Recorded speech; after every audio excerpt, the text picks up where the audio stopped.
The 2014 Ukrainian Revolution and Russia's subsequent seizure of the Crimea and a bloody revolt by pro-Russian forces within Ukraine are the subject of a new documentary called Ukraine: Path to Freedom. The documentary details the upheavals and bloodshed from the perspective of both Ukrainian and foreign nationals who came to support them.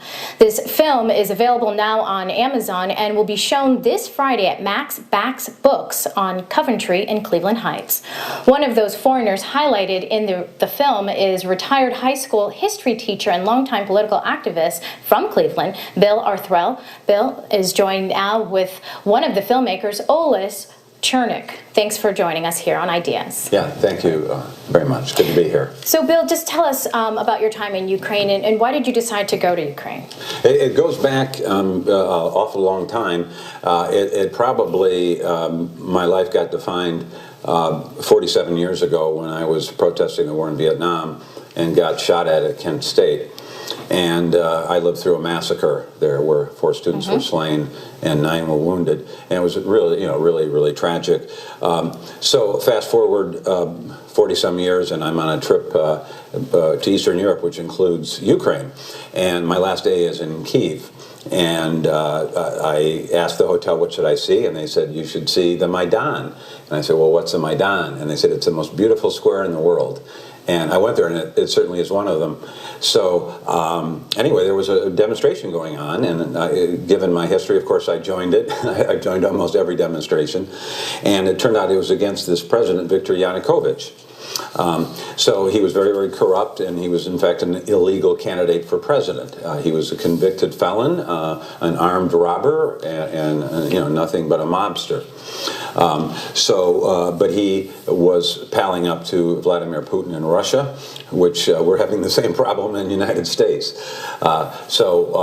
Anyway, when they shot the protesters in Kyiv in February of 2014, I was so upset and unnerved, I knew I had to be there. And so I got in my car and I just started driving around Parma because I knew there was a lot of Ukrainians in Parma.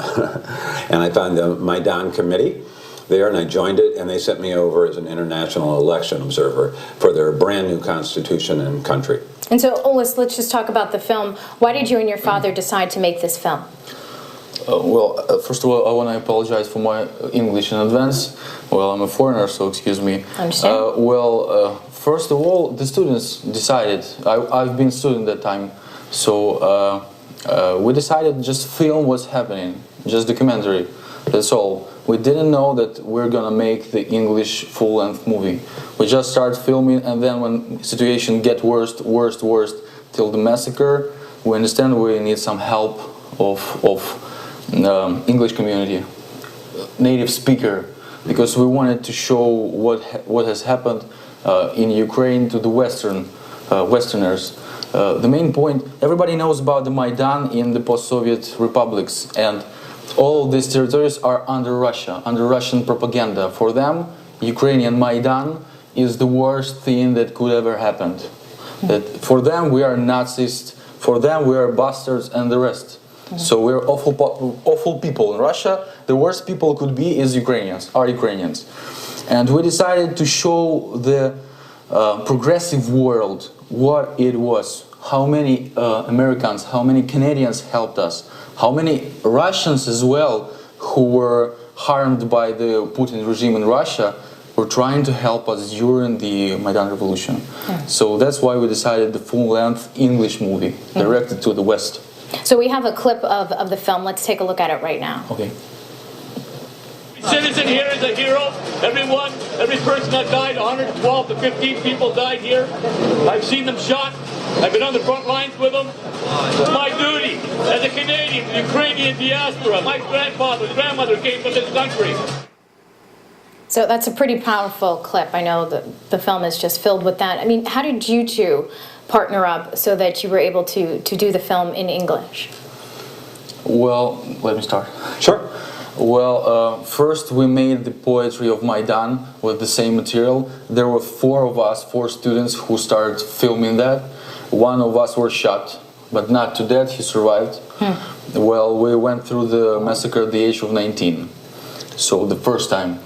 And We made the poetry of the simple average Ukrainians, and we put together the documentary with this poetry, made 26 minutes short film movie, and we fled to US to show it. And we have shown the letters from Maidan, that's what it calls, to the Congress of the United States in August. So, and then later, when we get back to Cleveland, we met Bill on when we've been showing our movie. Yeah, at a church in the Parma. first met. Well, and Bill, well, actually, he was full of energy. He supported Ukraine and Ukrainians so much.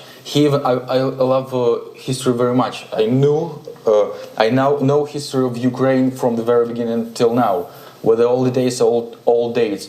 And this man knew history better than me. Wow. So we decided that's the guy we need. Oh, wow. Well, gentlemen, this seems it's going to be a powerful film, and I hope a lot of people see it. Again, it's going to be shown at Max Back's bookstore on Coventry this Friday. And gentlemen, great work. And I know that it's going to, a lot of people are going to see this. So thank you for your time and sharing it with us today. Thank you very much. Well, that's going to do it for us tonight. Thank you for joining me. I'm Darielle Snipes. We'll be back here tomorrow with more great ideas.